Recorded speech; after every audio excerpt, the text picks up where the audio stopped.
प्रयागराज से ये बड़ी खबर, पूर्व बाहुबली सांसद अतीक अहमद एआईएमआईएम में शामिल होंगे, ये बड़ी खबर आपको बता रहे हैं। अतीक अहमद पत्नी शाइस्ता परवीन के साथ एआईएमआईएम में शामिल होंगे। अतीक की पत्नी शाइस्ता परवीन को ओवैसी पार्टी की सदस्यता दिलाएंगे। तो बड़ी खबर अपने दर्शकों को हम बता दें। तो देखिए, आज जिस एआईएमआईएम की लखनऊ की सरजमी पर एक तरीके से चुनावी शंखनाद की बात कर रहे थे, और शुरुआत एक बहुत बड़ी खबर के साथ होती है जी।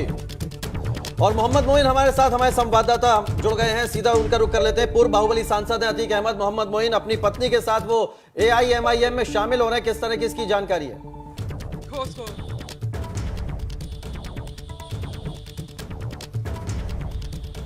जी बिल्कुल, देखिए असदुद्दीन ओवैसी का जब 3 दिनों का कार्यक्रम तय हुआ था तो उसमें लखनऊ का दौरा कहीं शामिल नहीं था।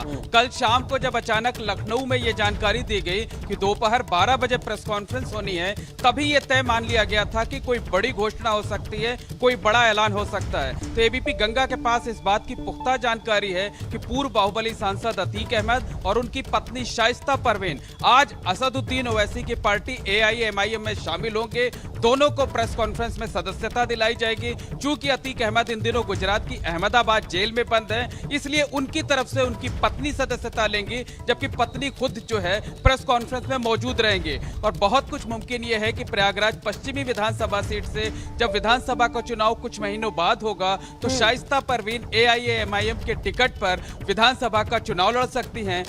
अतीक अहमद के बारे में बता दें कि 5 बार विधानसभा का चुनाव लड़ चुका है, 5 बार विधायक रहे हैं, 1 बार 2004 में सांसद रहे हैं, 2 बार समाजवादी पार्टी में वो शामिल हो चुके हैं, 2 बार डॉक्टर सोनेलाल पटेल द्वारा स्थापित उनके द्वारा शुरू की गई अपना दल में रह चुके हैं। इन दिनों किसी पार्टी में उनका परिवार नहीं था। विधानसभा चुनाव से ठीक पहले समाजवादी पार्टी ने उनको बाहर का रास्ता दिखाया था, उन्हें पिछले विधानसभा चुनाव में टिकट नहीं दिया गया था। तो इस समय उनके पास कोई और विकल्प नहीं था, कोई भी बड़ी पार्टी सीधे तौर पर लेने को अतीक अहमद उनके परिवार को तैयार नहीं थे। तो पॉलिटिकल कैरियर बचाने के लिए बिल्कुल अब देखना होगा कि वहां की जनता इस फैसले को किस तरीके से लेती है और सियासी मायने क्या निकलते हैं।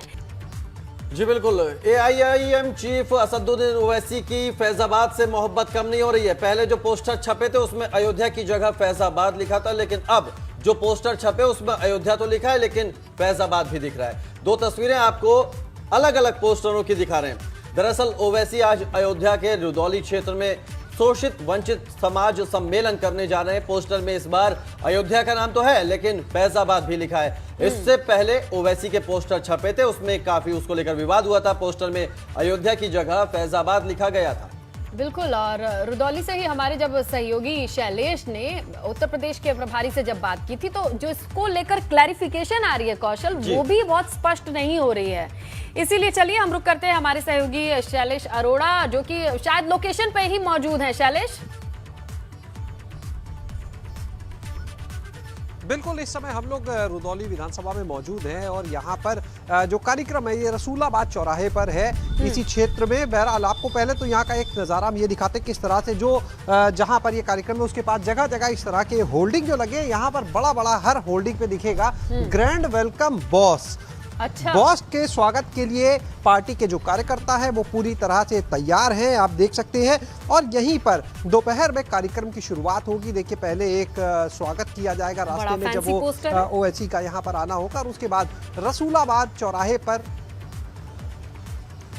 उसके बाद रसूलाबाद चौराहे पर देखिए उनका यहाँ पर आज कार्यक्रम होगा, जहाँ पर वो वंचित शोषितों के जो सम्मेलन है उसको संबोधित करेंगे। हालांकि जिला प्रशासन ने जो लोगों की संख्या उसको काफ़ी सीमित कर दिया है।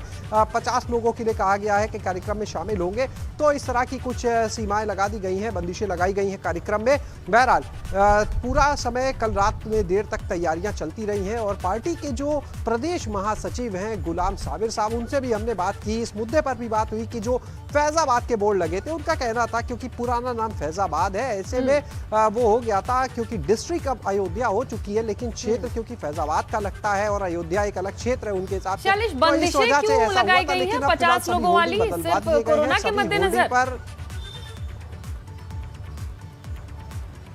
देखिए पार्टी की तरफ से तो ये कहा जा रहा है कि अगर भाजपा का कार्यक्रम होता है तो कोई बंदिश नहीं होती, अन्य दलों के कार्यक्रम होते हैं तो इस तरह की बंदिशें रहती है। ये आरोप लगा रहे हैं पार्टी के महासचिव, उन्होंने यही आरोप लगाया है। बहरहाल यहाँ पर जो कार्यक्रम होगा उस पर सभी की देखिए निगाहें टिकी है, सभी सियासी दलों की भी निगाहें इस समय टिकी हुई है, क्योंकि उत्तर प्रदेश की राजनीति में जिस तरह से आगामी विधानसभा चुनाव को लेकर एआईएम के एंट्री हो रही है, जिस तरह से ओवैसी इससे पहले भी आए, जब बहराइच भी वो गए थे, सबने देखा, उतरौला गए, कई जगह पर गए, और अब लेकिन जो असल आगाज कहे मिशन 2022 का, क्योंकि ये एक होल्डिंग हमने जरूर दिखाया लेकिन तमाम जो होल्डिंग है उन पर यही लिखा है मिशन 2022, यानी जो आगाज है वो कह सकते हैं अयोध्या से हो रहा है। और अयोध्या से ही अगर हम देखें इस समय भाजपा जो है, पहले जब तक राम मंदिर निर्माण नहीं हुआ था तब तक एक मुद्दा था, अब वो एक उपलब्धि हो चुकी है। उसके बाद अगर देखें तो सबकी निगाह लगता है अयोध्या पर टिकी है। इससे पहले बसपा ने अपना प्रबुद्ध वर्ग सम्मेलन शुरू किया जो असल में कह सकते हैं ब्राह्मणों के लिए था, लेकिन बाद में नाम बदला गया हाईकोर्ट के एक फैसले को लेकर, तो उसकी जो शुरुआत हुई वो भी अयोध्या से होती है।